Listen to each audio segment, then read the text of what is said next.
days.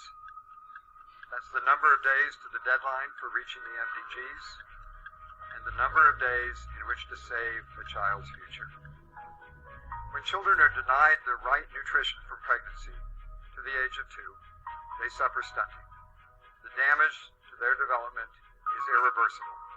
There's no cure.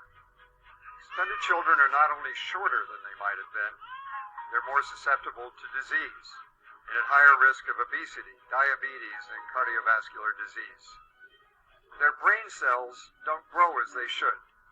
Connections between brain cells fail to develop. So they're more likely to fall behind in school, to earn less in the future, and thus not to contribute as fully as they could to their nation's prosperity.